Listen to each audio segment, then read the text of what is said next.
Bienvenida y la palabra al licenciado Pablo Buendía Arriaga con el tema justiciabilidad ante COVID-19. Hola, muchas gracias. Espero que se escuche bien. Perfecto. Muy bien. Te voy a pedir que en la esquina superior derecha de tu Zoom actives una función que dice Speaker View y vamos a comenzar pues con esta plática. Antes quiero agradecer a nuestros organizadores que tan amablemente han hecho este foro y vámonos a ir rápido para no hacerlo tan cansado. Mira, yo lo que quiero es platicarte del medio ambiente, pero a la luz de nuevas teorías jurídicas, teorías que van más allá de la norma. La norma positiva nos encierra y ahora el nuevo constitucionalismo, el neoconstitucionalismo, el nuevo derecho a raíz de la reforma de 2011 al artículo primero, nos introduce al campo de los derechos humanos. Entonces, hablando de este campo de los derechos humanos, vamos a platicar de lo que es el ambiente. Mira, el ambiente, generalmente nosotros, al hablar de ambiente o de medio ambiente, siempre lo enfocamos desde un punto de vista ecosistémico. Y es muy bonito pensar en el venadito del bosque, en las tortuguitas del río. Pues sí, eso es parte del ambiente. Pero existen más ambientes, ambientes en donde se desarrolla la vida humana y en donde hay elementos tanto naturales como artificiales. ¿A qué voy con esto? ¿Cuál viene siendo el ambiente por completo de, digamos, de este pececito? ¿Te das cuenta que ese pececito tiene todo un entorno ahí? Ese es su ambiente. Cuando pensamos también en la gente que está en reclusión, en este caso el reclusorio norte, ¿cuál es el ambiente de estas personas? También tiene que ver con el derecho ambiental, por supuesto. Baste recordar que al inicio de esta pandemia, Reclusorio Norte no solo estaba con el problema de COVID-19, 19 por 2019, ya vamos más de la mitad de 2020, ¿verdad? También tenían un problema de brotes de sarampión con sus familias. De ahí estábamos inmersos los litigantes, los clientes, todas las personas que estábamos involucradas en la cuestión de la defensa de estos derechos de las personas en reclusión.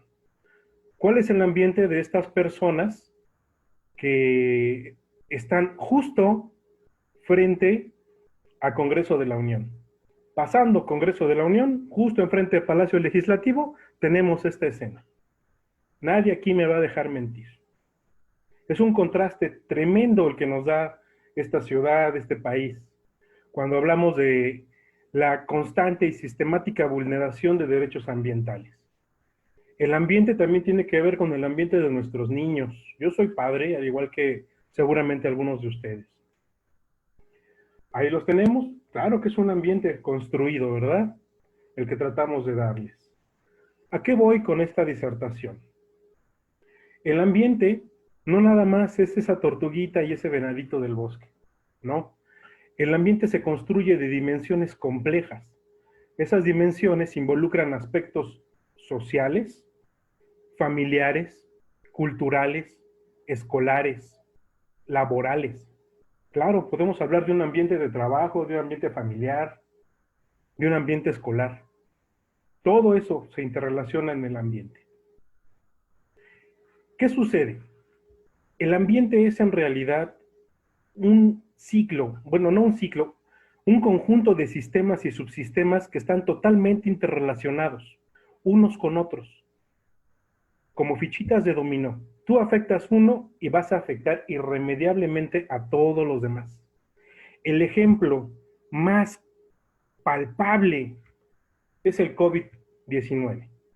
¿Qué me importa lo que pasa en China? Pues está hasta China, ¿no? Ah, pues aquí lo tenemos viviéndolo en carne propia, ¿cierto? El coronavirus, fíjense, se identificó en 2019 en Wuhan. Para el 11 de marzo de 2020, la OMC ya estaba reconociendo la existencia de una pandemia. Este es el ambiente. todos estos sistemas interrelacionales complejos y multidimensionales. Aguas, no solo ecosistémicos. Tiene que ver la cultura, tiene que ver el trabajo, tiene que ver la familia, todo tiene que ver en esto. Aquí podemos ver un mapa, bueno, es un pequeño video, ojalá lo alcances a visualizar bien, en donde vemos la evolución de este fenómeno del COVID-19. Recordemos que todo inicia, pues claro, en China. Pero para el 13 de marzo, la Organización Mundial de la Salud ya decía que Europa se erigía como el nuevo epicentro de esta pandemia. Ahí lo tenemos, hacia el 13 de marzo. Y más recientemente, hacia el 22 de mayo, el Cono Sur, América del Sur, se convierte en el nuevo epicentro de la pandemia. Ahí están nuestras fichas de dominó, arrasando uno tras otro estos países. Dejamos de prestar atención a lo que le pasa al vecino. Pero ahí estamos, inmersos. ¿Qué pasa con México? Vamos a ver este dato, no sé si lo alcanzas a visualizar. También es un videíto, muy rápido, en donde vamos a ver cómo México entra en este ranking del coronavirus y con una tendencia escalofriante. Ahí está Italia, China, España. Empezamos a ver cómo crecía en Italia, ¿recuerdan? Estados Unidos. Y nosotros, pues claro que vamos a aparecer en este mapa y allá vamos, México. Y sube, y sube, y sube. Y este es el último dato que tenemos, actualizado al 16 de este mes. Yo no vi una tendencia de desaceleración. Muy por el contrario, parecía ir en escalada, ¿cierto? ¿Qué pasa? ¿Qué pasa con esta... Perdón. ¿Qué pasa con el derecho en este punto? ¿En dónde se inmiscuye? ¿Por qué hablamos de justiciabilidad de los derechos y del derecho humano al medio ambiente sano? Miren, México es parte de un protocolo que se llama, ese es el nombre rimbombante, ¿no? Protocolo adicional a la Convención Americana sobre Derechos Humanos en materia de derechos económicos, sociales y culturales. Protocolo de San Salvador para los cuates. Es un protocolo adicional al Pacto de San José de Costa Rica, que hace obligatoria la aplicación de derechos humanos a todas las naciones parte. Y en su artículo 11 tenemos esto, derecho a un medio ambiente sano. Vamos a ver ese texto con calma. Toda persona tiene derecho a vivir en un medio ambiente sano. Cuando nosotros revisamos el artículo 4 de nuestra Constitución, al constituyente nacional se le olvidó esta palabrita, vivir. Dice, todos tienen derecho al medio ambiente sano. Ah, sí. Pero omite el reconocimiento expreso de este derecho como una proyección del derecho a la vida. No solamente respirar y cumplir funciones básicas es vivir, sino vivir en un medio ambiente que además es sano, que cumple las condiciones de sanidad. No sé si tenemos por aquí algún médico, pero la sanidad actualmente tiene que ver con el equilibrio de los factores sociales.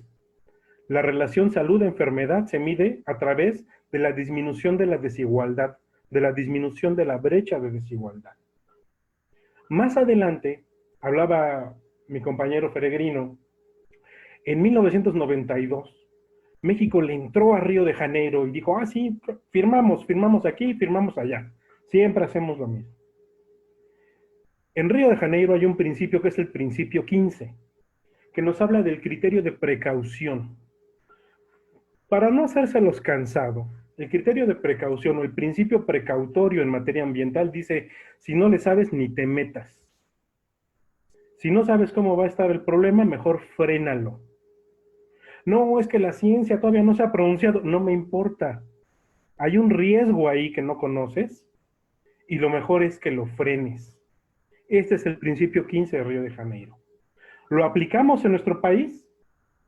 Vamos a ver, en otros países las medidas contra COVID-19 incluyeron cierre de fronteras, cuarentena obligatoria, licencias especiales para adultos mayores, aislamiento social obligatorio, suspensión de clases del sistema educativo.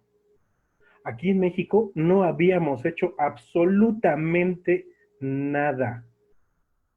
Vamos a recordar a nuestro primer fallecido.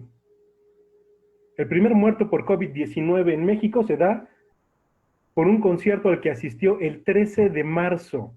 ¿Cuándo se detectó en Wuhan? En diciembre.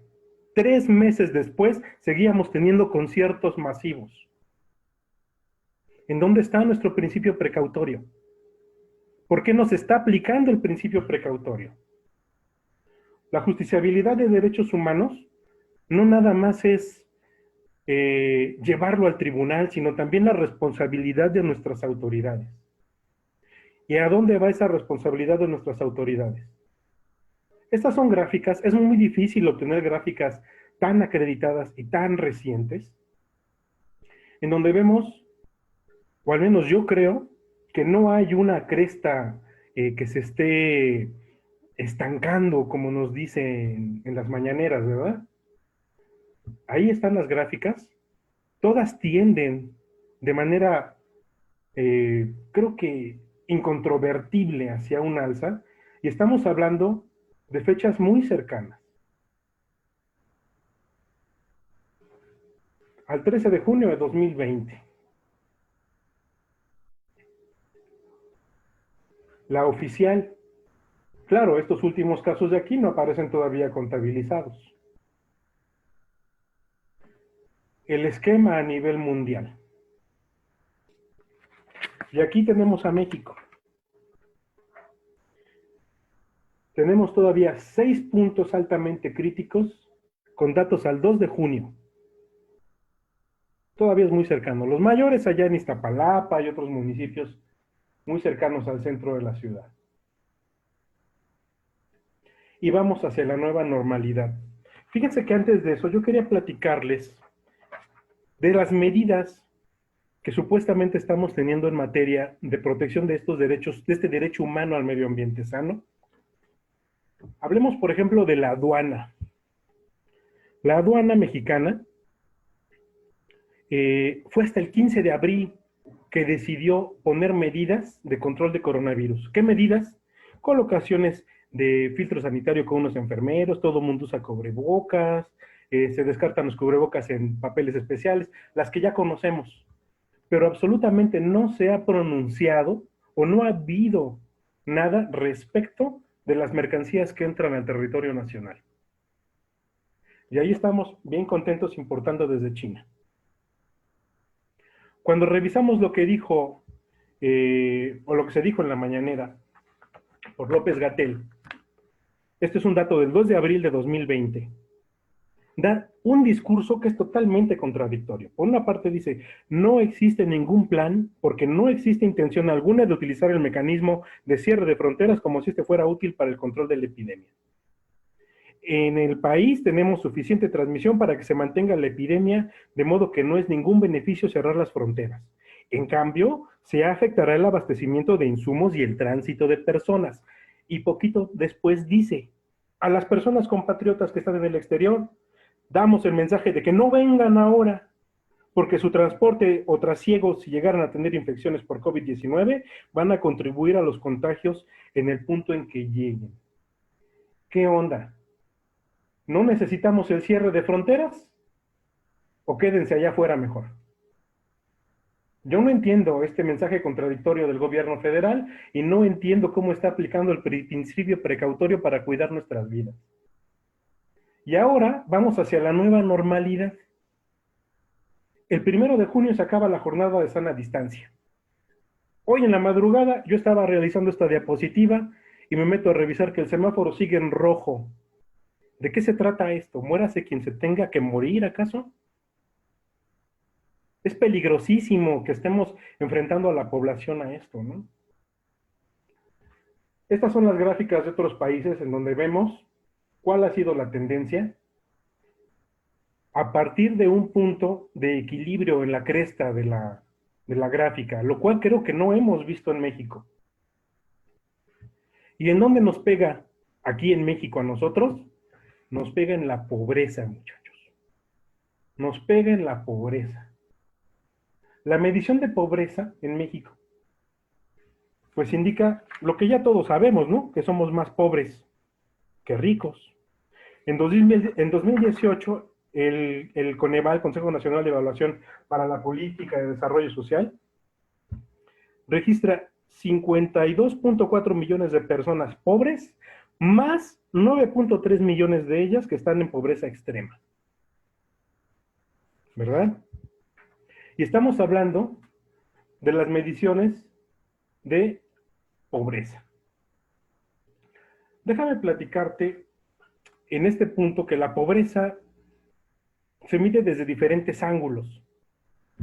El Programa de las Naciones Unidas para el Desarrollo nos dice que la pobreza no nada más es la carencia de dinero, que no nada más es que nos falte el ingreso, también es la falta de accesos, de posibilidades de tener educación, fuentes de trabajo, acceso al agua, entre otras cuestiones de infraestructura. Pero la CEPAL, por su parte, la Comisión Económica para América Latina y el Caribe, también nos dice que la medición de la pobreza finalmente se refleja en el bolsillo. La mayor parte de sus estudios nos hablan de eso. Pero aquí en México no tenemos lo suficiente para que podamos combatir a la pobreza desde nuestras casas. La mayor parte de los mexicanos se ven obligados a salir, o nos vemos obligados a salir a trabajar. Y muchos de nosotros dependemos de la función pública, dependemos de las instituciones públicas para poder trabajar. Cuando hablamos de justiciabilidad, hablamos también, por ejemplo, de... A ver, permítanme un segundo, aquí. Hablamos también de poder llevar a los tribunales diferentes materias que no pueden llevarse de manera eficiente. Cuando me están vulnerando mis derechos, si bien puedo usar el amparo, y hay un aplauso a la Suprema Corte de Justicia que ha hecho lo suficiente para que podamos tener acceso a justicia digital, pero hay muchas otras cuestiones que no se ventilan en la Suprema Corte, sino en tribunales locales o en tribunales especializados. Tenemos cerrados todos los juzgados, tenemos cerradas las juntas de conciliación y arbitraje. Tengo familias que no pueden reunirse porque no hay manera de obligar a las personas, porque no tenemos tribunal, porque no tenemos justicia digital, porque no se ha legislado en ese sentido, o porque el tribunal no ha querido, no lo sé. En la Ciudad de México tenemos el SICOR. El SICOR es un sistema para la consulta de resoluciones judiciales. Sí, a todo dar, ver las resoluciones. Pero, ¡ay, sorpresa! No puedo ver lo que escribe mi contrario. Mi contrario mete un escrito y el juez dice, dese vista al contrario con lo que dice su antagonista. ¿Y el escrito de mi antagonista en dónde está? No está en el SICOR. No aparece en el SICOR. Tengo que ir a juzgados. ¿Cuál es el problema aquí? El problema mayormente, me parece, además de la falta de preparación que tiene el sistema judicial, tenemos internet desde hace más de una década, ¿no? Pero no ha podido o no ha querido implementar las medidas adecuadas. Actualmente hablamos de darle certeza a los actos jurídicos a través de firmas digitales.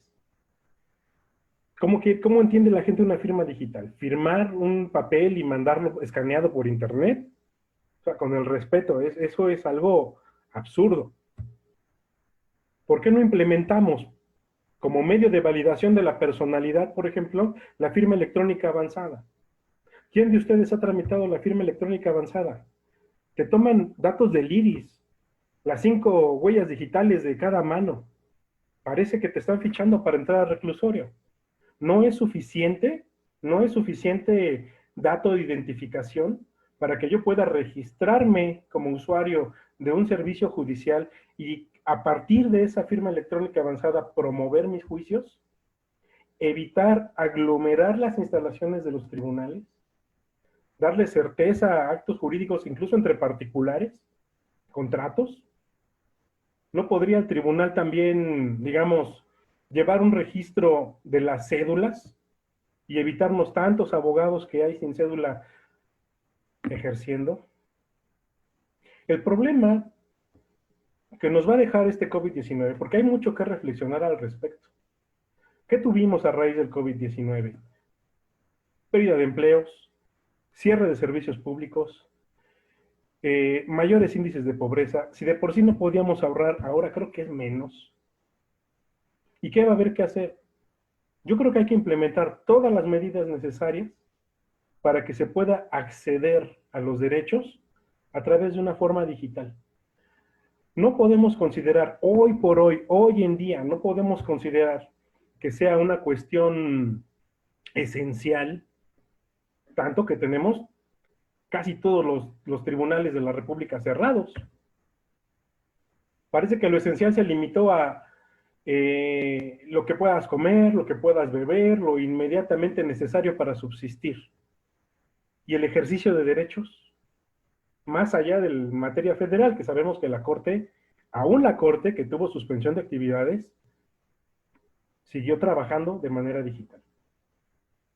Por mi parte, creo que es todo, es una reflexión en el sentido de lo urgente que es modernizar las instituciones, las secretarías de Estado, el Poder Judicial, para que lo esencial no sea únicamente lo que me tengo que llevar al estómago, sino que los derechos a este desarrollo sano en todos los aspectos, social, laboral, familiar, educativo, sea asequible en todo tiempo y en todo momento, con y sin pandemia. Eso sería todo de mi parte y les agradezco mucho sus finas atenciones.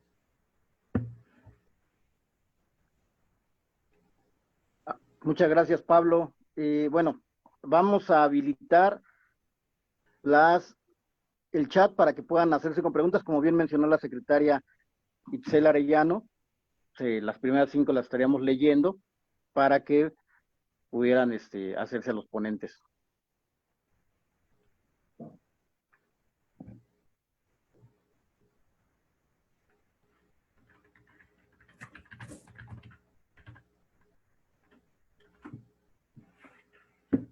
A ver, la primera es para la senadora Xóchitl Gálvez, pero creo que ya no está, pero bueno, la leo para ver si... hablando de consulta indígena, ¿qué iniciativas de ley ha presentado para las consultas? Bueno, si ya no está la senadora, se la haremos llegar.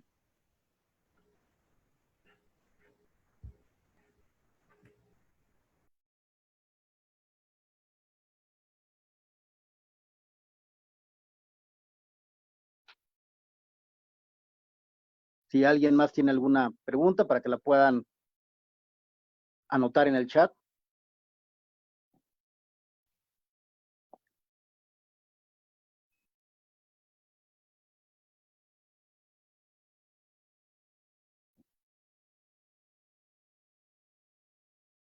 Pues parece que hubo bastante claridad en las exposiciones de todos los ponentes, entonces me da mucho gusto. Igualmente, pues si tienen más dudas, digo, el chat sigue abierto, va a estar abierto unos minutitos más. Si quieren hacer llegar sus dudas a los ponentes en particular o a algún secretario, pues igual aquí estamos a sus órdenes. Le quiero dar la palabra ya por último a el secretario Memo Mora para que nos regale unas palabras y listo.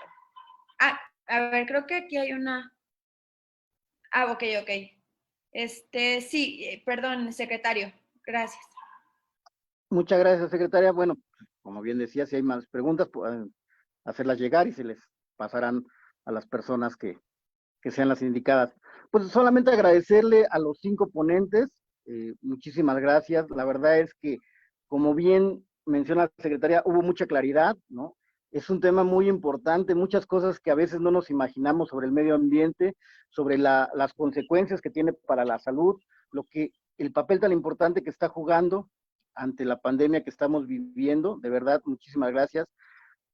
Agradecerle al presidente Ataide, ¿no?, por brindarnos y dar la oportunidad para que se puedan abrir estos espacios, estos foros, ¿no?, y que el partido siga teniendo presencia a través de los hogares de cada uno de los que lo componemos. a la secretaria del Medio Ambiente, Itzel, de verdad, muchísimas gracias, ¿no? La participación, la colaboración de ella ha sido fundamental.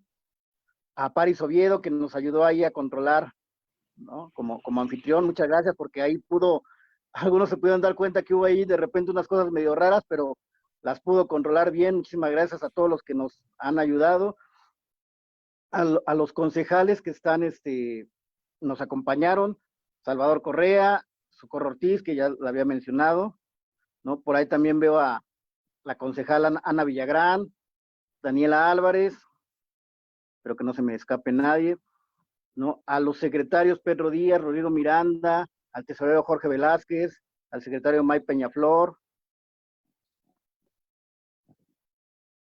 el secretario Edith Caballero, muchísimas gracias, y bueno, al tesorero Jorge Velázquez, porque él nos ayudó en la realización de este Zoom también, muchísimas gracias.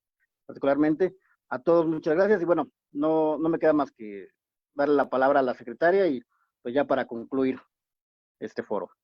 Pues yo sumamente agradecida con todos los asistentes. Creo que fue un foro sumamente variado. Los ponentes, de verdad, todos mis agradecimientos. Sin duda nos vamos, por lo menos yo me voy sumamente contenta con toda la variedad que hubo de temas y de verdad me voy con un montón de conocimiento. Sin duda creo que ya habrá quien les quiera preguntar cosas en particular. Si me permiten hacerles llegar ahí sus correos y esto para que se puedan llevar a cabo las respuestas. Pues yo simplemente quiero compartir que me quedo pues con un par de reflexiones. La primera es qué estamos haciendo en lo individual como para poder cambiar, ¿no? Y la otra es pues este tema de exigir al gobierno las medidas necesarias para ver el impacto para ver impacto en la disminución de la desigualdad social, ¿no? Y cómo se imparte justicia. Y pues en realidad eso es todo. Les agradezco muchísimo todo su tiempo, el tiempo que estuvieron aquí, los conocimientos, y pues seguimos a sus órdenes ahí en la Secretaría, cualquier cosa. Por último, se me iba. El presidente Andrés Ataya tuvo que retirarse, ahí había varios movimientos en el Congreso de la Ciudad de México, entonces me pidió disculparlos con ustedes, pero pues igual se pone a sus órdenes y cualquier cosa que necesiten, pues ahí estamos en las instalaciones del PAN Ciudad de México o vía remota en nuestras redes sociales y pues listo, cualquier cosa que necesiten, aquí estamos. Muchas gracias a todos y espero que tengan una excelente tarde. Hasta luego.